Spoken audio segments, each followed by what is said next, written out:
The moment Cardi B stepped on that stage in Saudi Arabia, the energy shifted. Fans in attendance and online immediately began circulating clips, calling the performance dominant, confident, and unapologetic. Reported reactions described her as locked in, feeding off the crowd, and giving what many labeled a career-defining international set. But as the applause echoed online, another narrative quietly started to form, one that had less to do with choreography and more to do with tension that fans believe has been brewing behind the scenes for months. Shortly after the show, Cardi went live and spoke with a tone that felt deliberate and pointed. Without naming names at first, she referenced another female rapper who, according to fans, has allegedly been in indirect competition with her. Viewers immediately connected the dots, especially when Cardi's expressions shifted and her language became sharper. Social media timelines lit up with speculation, with many convinced she was referring to Bia, even before the name was ever mentioned. As the live continued, Cardi reportedly made it clear she does not support Bia, nor does she want international audiences, specifically Saudi Arabia, to support her either. That moment sent shockwaves through fan communities. Some viewers described it as raw honesty, others as calculated dominance. Clips were reposted with captions like, "She said what she said," and "Cardi not playing anymore," while critics argued that international success should not be treated like a weapon. The situation escalated when Cardi allegedly hinted that she could influence where Bia performs globally.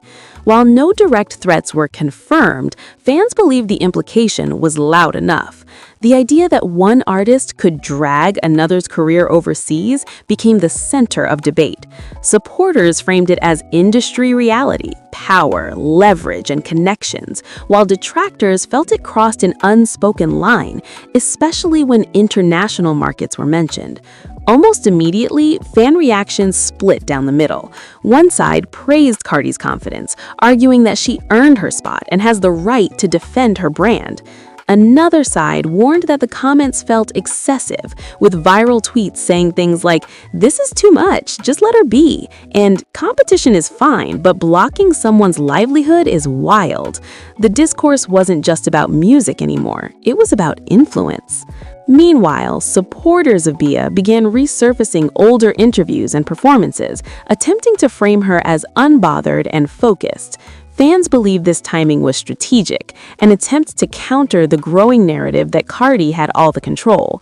Some even speculated that industry insiders were quietly watching to see how far this tension would go before stepping in. Behind the scenes, alleged insiders claimed the rivalry wasn't new.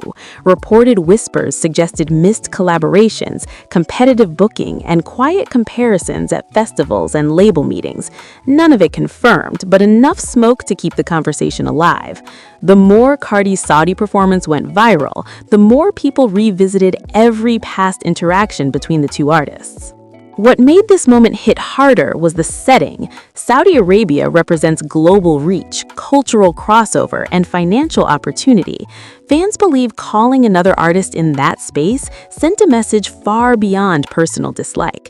It was about territory.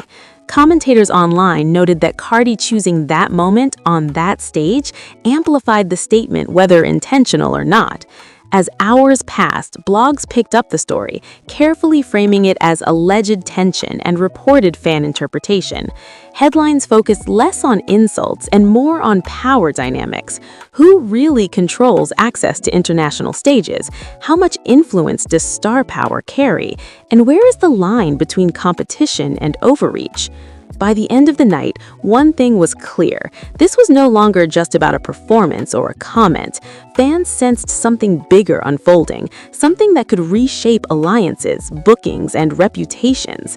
And as the clips continued to spread, many were left wondering, could Cardi double down, or would someone behind the scenes step in before this escalated even further?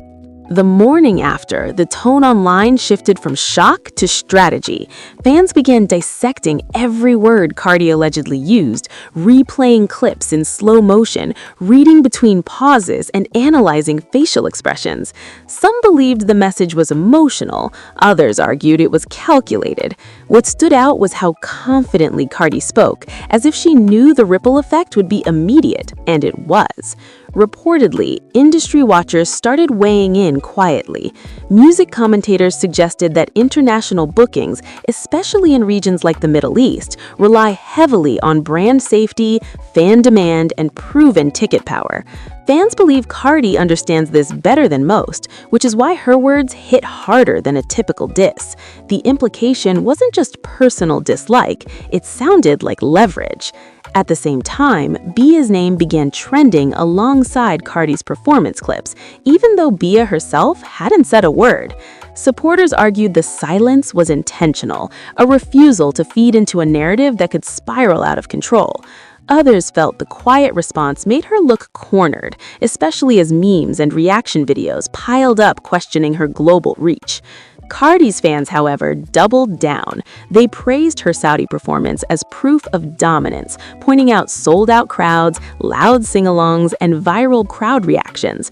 Many argued that Cardi ate the whole show, as fans put it, and earned the right to speak boldly. In their eyes, this wasn't bullying, it was hierarchy, something the industry rarely admits out loud. Still, not everyone was comfortable with the direction of the conversation. Neutral observers noted that calling for an entire country not to support another, even rhetorically, felt extreme. Viral comments surfaced saying things like, "This is bigger than rap beef now," and "Power doesn't mean you have to use it like this." The discourse went ethical as much as competitive. An insider leaks that label executives hate public conflicts that threaten international relations. While no official statements were made, fans believe calls were happening behind closed doors. International promoters, sponsors, and festival organizers reportedly prefer calm waters, and any hint of controversy can make them hesitate. That possibility alone raised the stakes. Meanwhile, Cardi remained active online, but noticeably avoided clarifying her remarks. Fans interpreted this as intentional silence, letting the narrative breathe, letting the message land without dilution. Others felt she was waiting to see how much support she had before deciding her next move. Either way, the absence of backtracking spoke volumes. As for Bia, supporters began urging her to protect her peace and keep working. Posts circulated encouraging her to focus on music, tour domestically, and let results speak for themselves. Fans believe this could be a setback or a turning point, depending on how she navigates the pressure.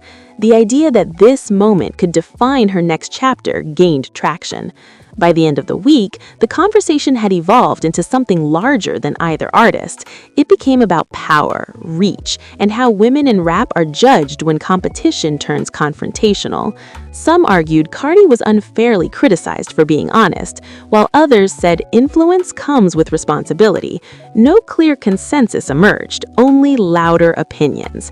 And now, with no apology issued, no clarification posted, and no response from the other side, fans are left watching closely. Will Cardi escalate and make her stance unmistakable, or will this moment quietly fade into industry lore? One thing is certain, whatever happens next could permanently shift how this rivalry is remembered.